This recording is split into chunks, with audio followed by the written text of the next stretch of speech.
அமித்ஷா கண்ணிலே விரலை விட்டு ஆட்டிகிட்டு உட்காந்துருக்காரு எடப்பாடி. எடப்பாடி வந்து 90 சீட்டு கொடுக்குறேன்னு இவங்களுக்கு ஆஃபர் பண்ணாராமா.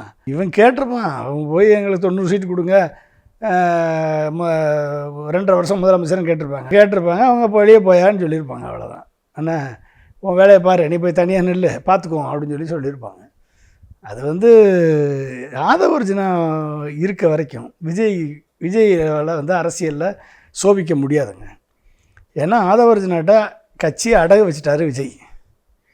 புரிஞ்சிட்டிங்களா? பணத்துக்காக ஓகே கட்சி அடகு வைத்தவர் விஜய் ஆதவர்ஜுனாட்ட. ஆதவர்ஜுனா இருக்க வரைக்கும் ஒரு லெட்டர்பேடு கூட்டணி கூட ஆதவர்ஜுனா விஜய் கட்சிக்கு போகாது. ஒருத்தர் கூட போக மாட்டாங்க. ஏன்னா தகுதி இல்லாத ஒரு நபரை பக்கத்தில் வைத்து கொண்டு நீ வந்து அரசியல் செய்தால் அந்த ஒட்டுமொத்த பழியும் பாவத்தையும் ஏற்க வேண்டிய நிலை விஜய்க்கு தான் ஏற்படும். ஓகே, நீங்கள் விஜய் ஆதவர்ஜுனா வந்து ஒரு அமாவாசைன்னு சொன்னது யார்? அவங்க மச்சனை, சொந்த மச்சனை, ஒய்ஃபோட தம்பியோ அண்ணனோ, சார்லஸ் லாரன்ஸ் அந்த தான் சொன்னார், பேட்டி கொடுத்தாரு. அமாவாசைன்னா என்னது? எங்கே போகிறாரோ அந்த இடத்துல இருக்கக்கூடியவங்கள காலி பண்ணிவிட்டு இவர் முதல்ல வந்துடுவார். இதுதான் அமாவாசையினுடைய குணம். நம்ம சத்யராஜ் நடித்த படத்துல எல்லாம் பார்த்துருக்கோம். அமாவாசைனா அதுதான். அப்போ ஒரு ஆதவர்ஜுனா என்ற ஒரு நபர் ஒரு பேட்மிண்டனில் ஒரு கோச் மாதிரி உள்ளே போய் மார்ட்டின் குடும்பத்தில் புகுந்து மார்ட்டின் பொண்ணையே லவ் பண்ணி கல்யாணம் பண்ணி அங்கே அவங்களுக்குள்ளேயே மார்ட்டின் பையனுக்கும் மார்ட்டினுக்கும் பிரச்சனையை உருவாக்கி அந்த குடும்பத்துக்குள்ளே பிளவை உருவாக்கி அங்கேருந்து பணத்தை ஆட்டையை போட்டு 1000 கோடி ஆட்டையை போட்டு இங்கே வந்து திமுக குடும்பத்தில் ஜாயின் பண்ணிடலாம் என்று ஏதோ ஒரு ஏற்பாடு பண்ணி அங்கேருந்து நம்ம எம்பி ஆயிடலாம் எம்எல்ஏ ஆயிடலான்னு ஏதோ ட்ரை பண்ணி பார்த்து இவன் அதுக்கெல்லாம் தகுதி இல்லாத ஆளுன்னு சொல்லி விரட்டி அடிக்கப்பட்டவர் ஆதவர்ஜுனா. சரியா? சரி, அங்கேருந்து எங்கே வந்தார்? அடுத்து வந்து திருமாவளவன்ட்ட வந்தார்.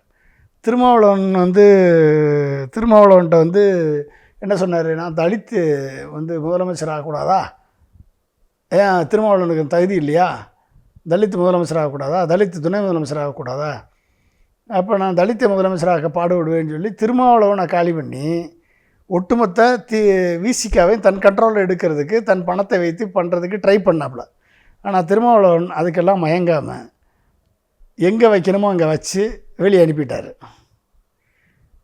அதுக்கு அடுத்து எங்கே போயிடலாம், அடுத்து எங்கே யாரா சிக்குவான் அப்படின்னு பார்த்தா சிக்குனது விஜய். ஏன்னா விஜய் ஒரு கஞ்சன், பணம் செலவழிக்க மாட்டான். விஜய் ஒரு சுயநல விரும்பி. விஜய்க்கு அரசியல் ஆசை அதிகம். ஆனால் பணம் செலவழிக்காமல் முதலமைச்சர் ஆகணும். ஓகே, அரசியல் அறிவும் கம்மி, அரசியல் ஞானம் கிடையாது, சொல்கிறதெல்லாம் கேட்பான். அப்போ அவன்கிட்ட போகிறதுக்கு ஒரே வழி பணம் இருந்தால் கிட்டத்தில் போகலாம்.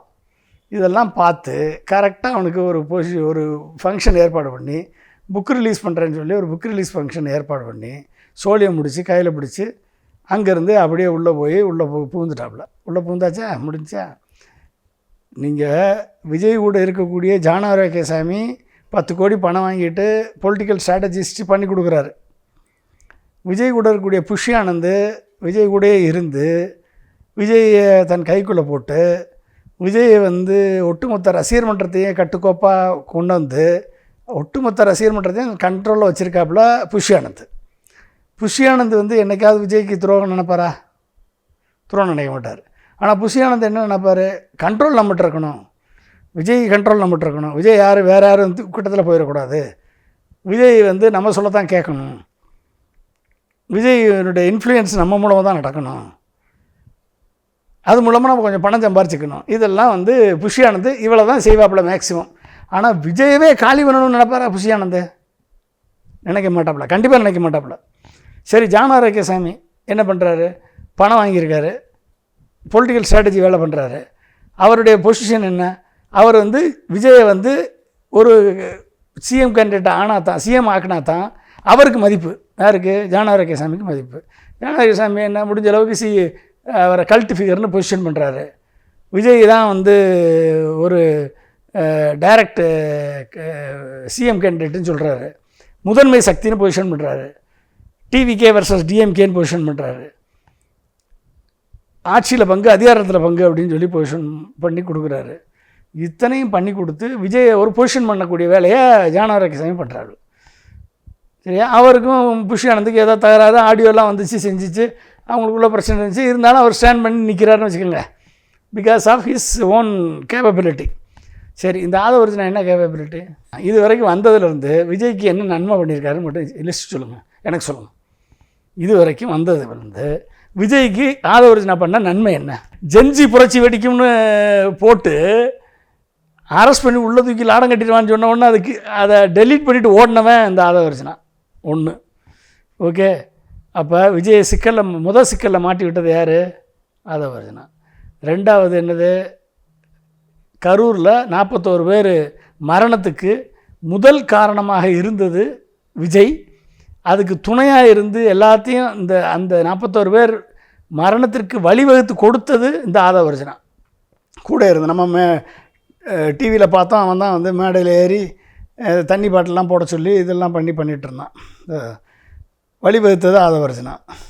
அதோட என்னன்னா விஜயை வந்து ஓட சொல்லி பனையூருக்கு ஓடி போயிருது, கரூர்லேருந்து ஓட சொல்லி பேரை கெடுத்தது யார்? ஆதவர்ஜுனா. ஓகே, ஓடின பிறகு சும்மா இருந்தானா குருமூர்த்திகிட்ட மீட்டிங் போட்டு குருமூர்த்திகிட்ட மாட்டி விட்டு, ஏற்கனவே குருமூர்த்திகிட்ட மாட்டின அத்தனை பேரும் நடுத்தருக்கு வந்துட்டான் தமிழ்நாடு அரசியலில். அதில் முதல்ல நடுத்தருக்கு வந்தது ஓபிஎஸ். குருமூர்த்திகிட்ட மாட்டினவன் யாருமே, குருமூர்த்திகிட்ட தப்பிச்சது ஒரே ஒரு ஆள் ரஜினிகாந்த் மட்டும்தான். குருமூர்த்திகிட்ட மாட்டின ஓபிஎஸ் தெருவுக்கு வந்துட்டார். கடைசியில் திமுகவில் போய் சேர வேண்டிய சூழல் ஆகிப்போச்சு அவருக்கு. அதில் போய் தன்னை காப்பாற்றிக்கிட்டார், இல்லைன்னா நடுத்தருக்கு வந்திருப்பார். ஸோ குருமூர்த்தியில் போய் மாட்டி 3 நாள் கழித்து வீடியோ போட்டு குருமூர்த்தி சொல்படி கேட்டு டெல்லிக்கு போய் சிபிஐகிட்ட போய் விஜயனுடைய குடுமையை மாட்டி விட்டது யார்? ஆதவர்ஜுனா.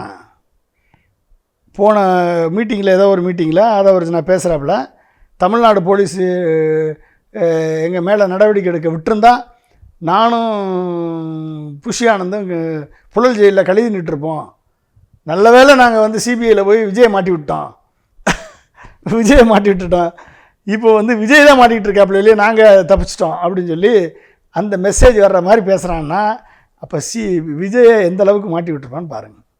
ஏன் மாட்டி விட்டது? காரணம் என்ன? ஒரு 100 கோடி 200 கோடிக்கு ஆசைப்பட்டு ஒட்டுமொத்த கட்சியை போய் ஆதவர்ஜுனாட்ட அடகு வச்ச விஜய், நீ உச்சபட்ச நடிகர்னு சொல்லி வெக்கமா இல்லையா உனக்கு? நீ உச்சபட்ச நடிகனா? நீ உன் கட்சியை அவன்கிட்ட அடகு வச்சுருக்க. அவன் இன்றைக்கி உன்னைய வந்து கண்ட மணிக்கு முட்டாள்தனமான இடத்துக்கெல்லாம் கூப்பிட்டு போகிறான். உன்னைய வந்து அடகு வச்சுட்டா. நீ மாநாட்டுக்கு பணம் கொடுத்தான்னு சொல்லி மதுரை மாநாடு நடத்தினேன், எல்லா இடத்துலையும் கூட்டம் போட்ட. கரூரில் சம்பவம் நடந்துச்சு, அதுக்கு 20 லட்சம் கொடுத்த 37 பேருக்கு. உன் பணமா அவன் பணமா? ஆதவர்ஜுனா பணமா? அப்போ ஒட்டுமொத்தமாக உன் கட்சியை, உன்னை நம்பி வந்த ரசிகர்களை, உன்னையே நம்பி இருக்கக்கூடிய ரசிக கண்மணிகளை, ரசிக குஞ்சுகளை எல்லாத்தையும் கொண்டு போய் ஒரு 100-200 கோடிக்கு போய் ஆதவர்ஜுனாட்ட அடவு வச்சுருக்க உனக்கு வெக்கமா இல்லையா?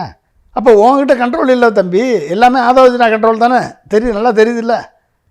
ஆதவர்ஜுனா கேட்டால் சேப்டர் முடிஞ்சா? அப்போ நீ எதுக்கும் பேச மாட்டா, எதுவும் பண்ண மாட்டா, உனக்காக அவன் பேசுவான், உன் பேரை டேமேஜ் பண்ணுவான். டேமேஜ் பண்ணது யாருக்கு டேமேஜ் ஆச்சு? ஆதவர்ஜுனாவுக்கு டேமேஜ் ஆச்சு, உனக்கு தானேப்பா டேமேஜ் ஆச்சு. உடனே சிபிஐ குடுமையில் மாட்டி விட்டான். ரெண்டாவது என்ன பண்ணான்? உனக்கு வந்து அதுக்கு முதல்ல வந்து எவனோ ஒருத்தன் உனக்கு வந்து பிஜேபி சார்பாக ஒய்+ செக்யூரிட்டி வாங்கி கொடுத்தான். அது இவனுக்கு அதுக்கு சம்மந்தம் இருக்காது. மேபி அருண்குமாராக இருக்கலாம், இல்லை வேறு ஏதாவது ஒரு ஆளாக இருக்கலாம், பிஜேபி ஆளாக இருக்கலாம். ஓகே, இவன் வந்து சிபிஐ குடும்பத்தில் மாட்டி விட்டான். ரெண்டாவது என்ன பண்ணான்? ரெண்டாவது நல்லா தெரிஞ்சுங்க, இவன் பண்ண வேலையெல்லாம் விஜய்க்கு எப்படி அகெயின்ஸ்டாக போய் முடிஞ்சிருக்குன்னு மட்டும் பாருங்கள். ரெண்டாவது என்ன பண்ணான்? ஏடிஎம்கே எல்லா தலைவர்களும் எங்களுக்கு தேவையில்லை, எல்லாம் ஊழல்வாதிகள், எங்களுக்கு தொண்டர்கள்லாம், ஏடிஎம்கே தொண்டர்கள்லாம் எங்கள் பின்னால் வந்துட்டார். சொன்னது ஆதவர்ஜுனா தானே? ஏடிஎம்கே தொண்டரெல்லாம் உன் பின்னால் வந்தானா? எக்ஸப்ட் செங்கோட்டையனை தவிர எவனாவது வந்திருக்கானா ஏடிஎம்கேலேருந்து? வரல. போச்சா? செங்கோட்டையனை கூப்பிட்டு வந்தால் ஏடிஎம்கே கூட்டணி பனால், அதோட சொல்லி முடிஞ்சா? ஏடிஎம்கேனுடைய சாப்டர் லிங்க் க்ளோஸ் ஆயிடுச்சா? எடப்பாடி விரும்பினா கூட, எடப்பாடி விரும்பினார் நீ வரணும்னு நினச்சாரு. 41 பேர் மரணத்திற்கு உனக்கு முட்டு கொடுத்தாரு சட்டசபையில் போய், எல்லாம் பண்ணார். ஆனால் நீ அதுக்கு தகுதி இல்லாதவன், தரம் இல்லாதவனும் உன்னை தூக்கி எறிஞ்சிட்டாரு. என்றைக்கு செங்கோட்டையை சேர்த்தியோ அன்றைக்கே தூக்கி எறிஞ்சாச்சு. இனி ஏடிஎம்கேயோட கூட்டணி வாய்ப்பு இல்லை, முடிஞ்சு போச்சா? ரெண்டாவது கேஸ் முடிஞ்சு போச்சு.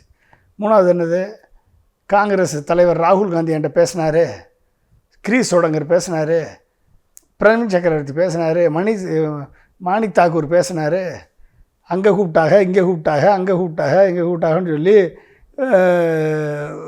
அவங்களோட பேச்சுவார்த்தை நடத்தி ஓகே தமிழ் தேசியம் அப்படின்னு சொன்னேன். தமிழ் தேசியம் வந்து எப்படி காங்கிரஸோட சேரும்? எப்படி சேரும்? விடுதலை புலிகளை கொண்ட காங்கிரஸோட எப்படி சேரும் தமிழ் தேசியம்? ஸோ அங்கேயும் வந்து முட்டாள்தனமாக ஹேண்டில் பண்ணி சில பேருக்கு காசை கொடுத்து பேச வச்சு காங்கிரஸ் கூட்டணி ஒன்றைய வச்சு பயன்படுத்தி அவன் வந்து 3 சீட்டு அதிகமாக வாங்கிட்டு போயிட்டான், போய் செட்டில் ஆகிட்டானா இல்லையா? கடைசியில் பலியிட கேவலப்பட்டது யார்? விஜய். நீ வரக்கூடாதுன்னு நினைக்கிறான் பாஜக. ஒரு குரூப் என்ன நினைக்குது, அவன் வந்தால் நம்மளுக்கு வேல்யூ எடிஷன் நினைக்குது. இன்னொரு குரூப் என்ன நினைக்குது, இவன் வந்தால் வந்து நம்மளுக்கு வேல்யூ எடிஷன் கிடையாது, இவன் தனியாக நின்று கிறிஸ்தவ முஸ்லீம் ஓட்டுகளை பிரிக்கணும், தலித் கிறிஸ்தவ ஓட்டுகளை பிரிக்கணும், பிரித்தான்னா திமுக ஓட்டு குறையும், நம்ம ஜெயிச்சிடலான்னு சொல்லி ஒரு குரூப்பு நினைக்குது. அதுக்கு அந்த குரூப்பினுடைய ஆசைப்படி விஜய் நடந்துகிட்ருக்காப்புல. அவ்வளோதான், முடிஞ்சு போச்சு. பிஜேபியில் ஒரு குரூப்பினுடைய ஆசைப்படி விஜய் நடக்கிறாப்புல, ஒரு குரூப்பினுடைய ஆசைப்படி விஜய் நடக்கலை. அவ்வளோதான், இதுதான் வித்தியாசம்.